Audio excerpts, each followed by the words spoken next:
ஓம் சுவாமியே சரணமையப்பா. எல்லாம் வல்ல கலியுக வரதன் சுவாமி ஐயப்பன் திருவருளால் கடந்த 17 ஆண்டுகளாக சபரி பம்பையில் கும்பகோணம் மகாமகம் அன்னதான கமிட்டியினரால் ஜனவரி 1, 2, 3 தேதிகளில் அன்னதானம் செய்யப்பட்டு வருகின்றது. இது 18ஆம் ஆண்டு அன்னதானம். 2011 ஜனவரி 1, 2, 3 தேதிகளில் பம்பையில் அன்னதானம் நடத்தி வர 29/12/2010 இரவு 8 மணி அளவில் ராயா மகாலில் யாத்ரா பூஜை நடத்தி குருவின் திருவருளால் பயணம் தொடர உள்ளனர்.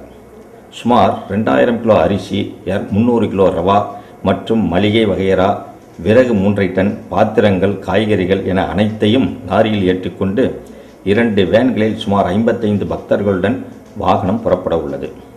பம்பையில் சுமார் 60 to 70,000 பக்தர்களுக்கு சாம்பார் சாதம், வெண்பொங்கல், சர்க்கரை பொங்கல், வெஜிடபிள் பிரியாணி, தயிர் சாதம், எலுமிச்சம்பழ சாதம், உப்புமா, கிச்சடி, இட்லி, தோசை என அனைத்து வகை உணவுகளும் புகழ்பெற்ற மாஸ்டர் குக் சந்துரு அவர்கள் குழுவினரால் சமைத்து வழங்கப்பட உள்ளது. தானத்தில் சிறந்தது அன்னதானம் என்பர். அன்னதானம் செய்தால் 5 தலைமுறைகளுக்கு புண்ணியம் சேர்க்கும் என்று தர்ம நூல்கள் கூறுகின்றது. அடியார்களுக்கு அன்னமிடும் பாக்கியம் இந்த அன்னதான கமிட்டிக்கு கிடைத்துள்ளது மிகப்பெரிய பாக்கியம். 18 ஆண்டுகளாக தொடர்ந்து இந்த அன்னதான கைங்கரியம் செய்து வர உடலில் வலிவும் உள்ளத்தில் நேர்மையும் தூய்மையும் அளித்து குருவின் திருவருளால் நமக்கு அருள்பாலித்து வரும் அந்த 18ஆம் படியோன் சுவாமி ஐயப்பன் அருள் என்றென்றும் தொடர அவன் திருவடியை வணங்குகிறோம். சுவாமியே சரணமையப்பா.